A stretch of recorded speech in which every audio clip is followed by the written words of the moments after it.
Hello and welcome back to my channel. So the day that this video is being posted, May 11th, is my birthday. So I thought it'd be really fun to give you guys 25 book recommendations for my 25th birthday. So let's get into it.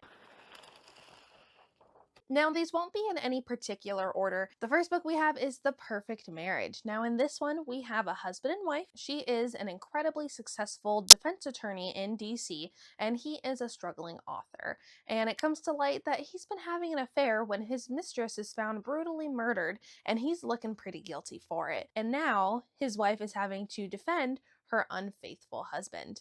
Phenomenal book. Next up is Bride. In this one, we have an arranged marriage between a vampire and a werewolf, and they're entering into this marriage to bring peace between their two people. This was surprisingly a really good book. I loved the found family of this one. Now, these next three are part of a series, and the first one is Part of Your World.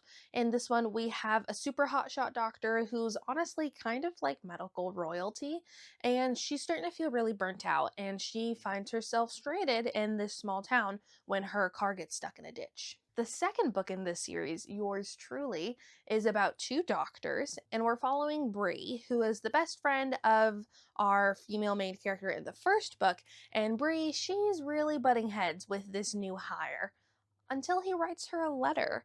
I really like this one. There was some really great anxiety representation in this one. Such a good book. And the third book in this series, Just for the Summer, is about a travel nurse who slides in the DMs of this guy on Reddit, and they surprisingly get along really well. This one really ties into the first book, so at the very least, you'll want to read the first book before you read the third one.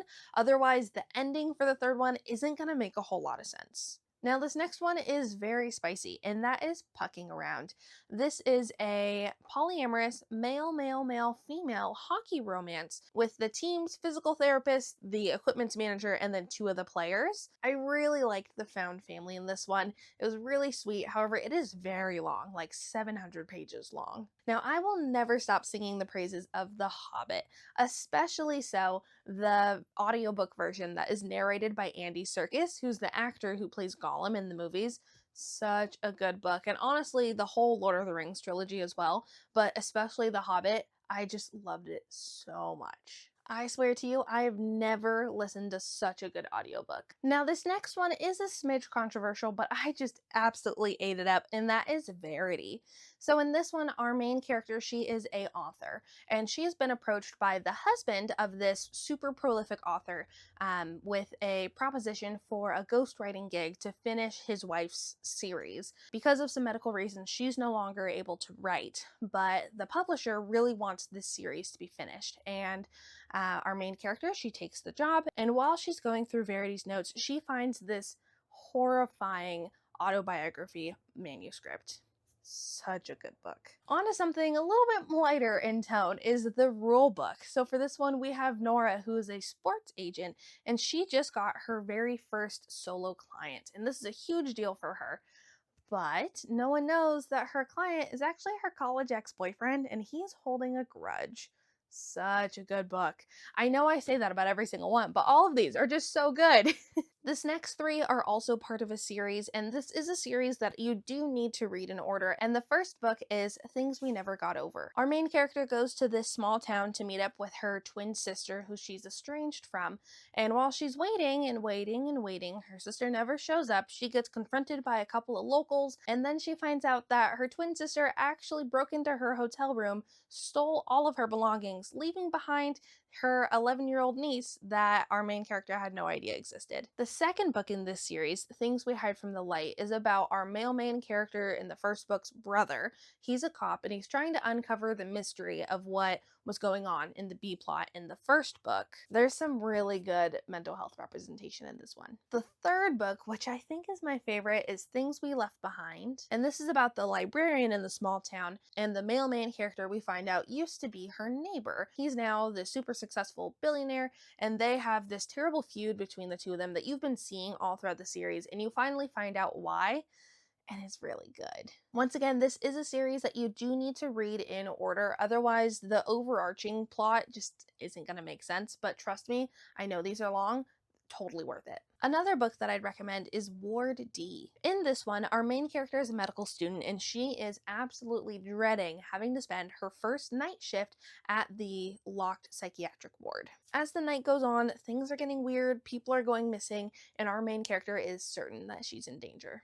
I still think about the epilogue to this book to this day, and it's been over a year since I read this one. The Match is another book that I'd recommend, especially if you're looking for a closed-door romance. In this one, we're following Evie. Evie is epileptic, and she trains service dogs. She ends up getting an email for a consultation with this man who has a young daughter who's recently been diagnosed with epilepsy, and they're interested in getting her a seizure alert dog. But when Evie shows up at the coffee shop that they agreed to meet at, he has no idea who she is. Such a cute book. These next two are also part of a series, but I think you could get away with reading them as standalones. So for both of these, imagine we're in an alternate universe where Walt Disney had 3 grandsons, and each grandson has a task that they have to complete in order to get their inheritance. Terms and Conditions is the second book in the Kane Brothers series, and this one is about Declan, and he's been tasked with getting married and starting a family, which I know sounds crazy, but hear me out. So obviously, instead of trying to find a love match, he asks his assistant to find someone who will fill this role for him. And the problem with that is that he keeps scaring off every single person that his assistant could find. And so in a spur-of-the-moment decision, she decides to fill this role herself. The final book in this series, Final Offer, I think is my favorite. So in this one, we have Cal, who's the middle child, and his task to get his inheritance is to spend the summer at the family's lake house, and then at the end of the summer, put the house on the market. The only problem is doing this will now put him in close proximity with the only woman that he's ever loved. There's really good mental health and addiction rep, such good character building in this book. The only one left is one of my favorite thrillers. So in this one, we have Kat, who is a living caregiver for this elderly woman who allegedly, like 60-ish years ago, brutally murdered her family in their cliffside mansion. Now, due to some medical reasons, Lenora can't walk or speak, but she does manage to type out one tantalizing sentence for Kat.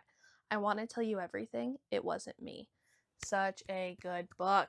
Play Along is so far my favorite book in the Windy City series. He's a professional baseball player, she's one of the team's athletic trainers, and they drunkenly got married in Vegas. The only problem is the team has a very strict anti-fraternization policy, except for if you're married. So in order for Kennedy to keep her job, they decide to play along and pretend that this has been years in the making and wasn't a drunk mistake. I'd recommend reading the book before this, which is the third book in the series, just to give you some more background, because there's a lot of overlap of all the characters, because the third book is about Isaiah's brother, and they're both on the same baseball team. Overall, this whole series is great, but this one, Play Along, is my favorite. The Great Alone is this complex family drama where our main character moves their family of 3 to Alaska, and when they get there, it's the summer and they fall in love with these super long days and the beauty of living off of the land. But then winter comes, and when it's dark for 18 hours a day, our main character Lenny learns that maybe the wildlife isn't the most dangerous thing out there. This is my favorite historical fiction book that I've read thus far. Fourth Wing is about this war college where our main character is learning how to become a dragon rider. And the dragons and the humans, they kind of have this like symbiotic relationship where it benefits the dragons to also have this bond with the humans.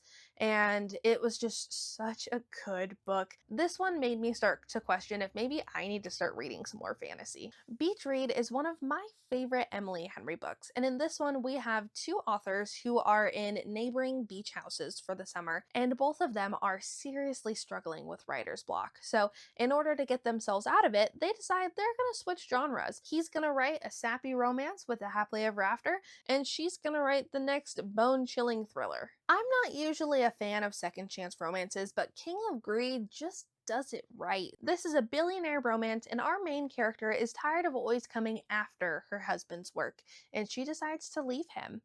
And that really shakes our male main character, and he's determined to get her back. such good groveling. I really, really liked this one. And I think you could get away with just reading this as a standalone if you don't want to read all the other books that are kind of intertwined with this one. The 7-Year Slip is about a time traveling apartment. We have no idea why, it's never explained, but the apartment that our main character is gifted by her late aunt will randomly take her 7 years into the past. This one, I really did not expect this one to make me cry as hard as it did, but it was such a good book. Lock Every Door is another really good thriller. So our main character has been hired to be an apartment sitter for this apartment in this really fancy historic building. But the longer that she's there, she's starting to notice a lot of really creepy things, and she's starting to think that she might be in danger. Once again, I literally read this in one day. I couldn't put it down. And my last recommendation, which might be a little bit of a silly one, but this is a series that had just filled my heart with so much joy, and that is the Percy Jackson series. And yes, I'm going to include this all as just one because, well, it's my channel and I make the rules. But really, it's just all of them. You can't just read one book. You got to read the whole series, and honestly the spinoff with the Romans too, because it's just such a good, just overarching story between these. I think it's 10 books in total. And essentially what this is it is a YA series where all of the Greek gods and mythology is true and they're living amongst us. Alrighty, that is it for today's video. I have a feeling this is going to be a bit of a long one, but this was so much fun to put together. Thank you so much for being here, and I would love nothing more than for my 25th birthday if you guys would go and like this video and subscribe to my channel. I post videos every single Sunday, and I'll see you guys next week. Bye.